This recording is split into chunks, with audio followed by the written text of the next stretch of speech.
एक एक करके करो। अंजलि की शादी कर ससुराल पहुंचने के साथ ही उसकी सास के हुक्म शुरू हो जाते हैं। हो गई शादी, बस मौज खत्म। कल से जल्दी उठकर काम पर लग जाना है। अरे माँ आज ही यहाँ आई है, इसे सब समझने के लिए कुछ दिन तो दो। मेरे और बहू के बीच की बात है, तू घर के मामले में ना बोलियो। इस पर जतिन वहाँ से अपने कमरे में चला जाता है और सास अंजलि को काम की लिस्ट सुनाने लगती है। सुबह पहले घर की सफाई करनी है, फिर कपड़े धोने हैं, साथ में खाना भी बनाना है।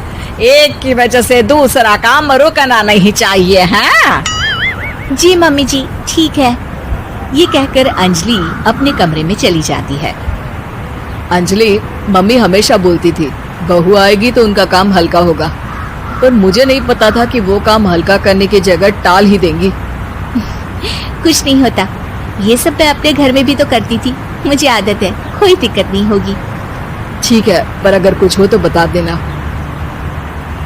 दोनों सो जाते हैं और अगली सुबह से अंजलि जल्दी उठ के सास के बताए कामों में जुट जाती है, जिसमें वो जैसे ही कपड़े धोने लगती है तो सास वहाँ आ जाती है।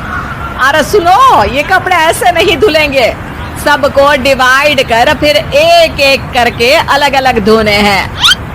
क्या एक एक कपड़ा अलग करके? एक बार में सुनाई नहीं देता क्या? वही बोला है मैंने, लग जाओ काम पर हैं? सास की बात मानते हुए अंजलि एक एक करके कपड़े धोना शुरू करती है, जिसे करते हुए आधा दिन बीत जाता है। अरे रे, सुबह से कब दोपहर हो गई पता ही नहीं चला, अभी तो खाना भी बनाना है। अंजलि भागते हुए रसोई में जाती है, जहाँ उसकी सास पहले से ही उसे खड़ी मिलती है। खाना बना लेना, देखो पहले पकोड़े तल दो और एक एक पकोड़े अलग अलग तलना, नहीं तो कोई कच्चा कोई पक्का रह जाता है।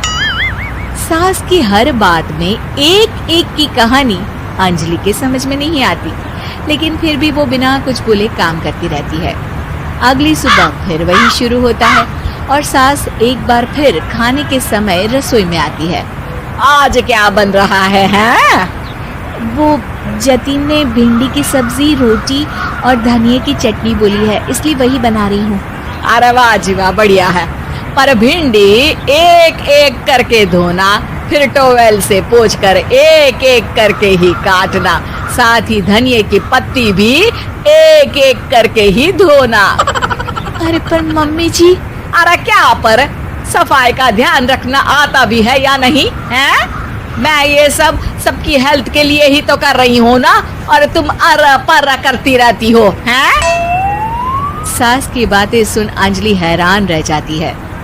मैं तो सिर्फ सोचती थी कि जानबूझकर मेरा काम बढ़ाने के लिए ये सब करती हैं, पर ये तो काम बढ़ाने के साथ परेशान भी करना चाहती हैं।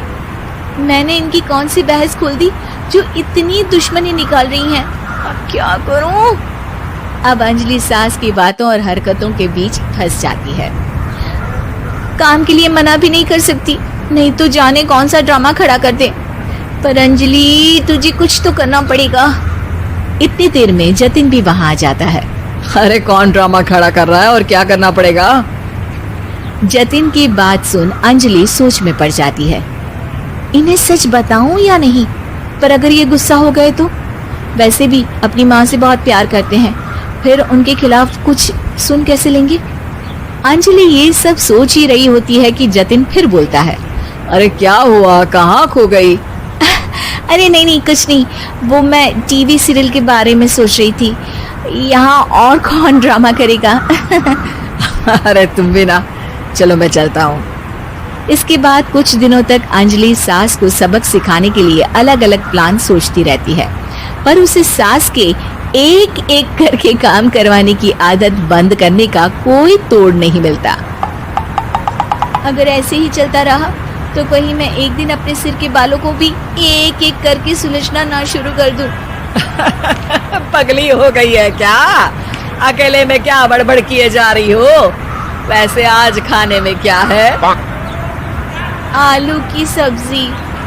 तो फिर आलू को अच्छे से काट कर उसके कटे हुए कपड़ों को एक एक करके ही धोना है।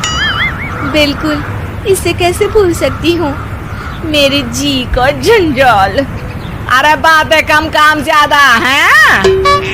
अंजलि एक बार फिर सास के कहे अनुसार काम करने लग जाती है, जिसमें सब्जी बनाते हुए उसके दिमाग में एक आइडिया आता है और वो सास को आवाज लगाती है, मम्मी जी सुनिए जरा इधर तो आना।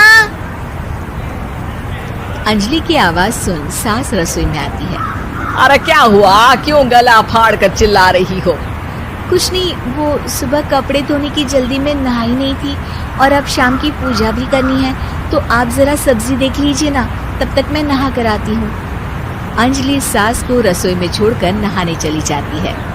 इसी तरह देखते देखते 4 घंटे बीत जाते हैं, लेकिन अंजलि बाथरूम से बाहर ही नहीं निकलती, जिसे देख सास उसे आवाज लगाती है। अरे बाथरूम में ही समाधि लगा ली क्या? यहाँ सब्जी बनकर ठंडी भी हो गई और अभी तक तेरा नहाना खत्म नहीं हुआ। मम्मी जी जैसे आप कहती हैं ना, मैं वैसे ही एक एक करके अपने बाल शैम्पू कर रही हूँ। तो अभी 3 घंटे और लगेंगे, तब तक काम और जतिन को खाना सर्व करना आप संभाल लेना।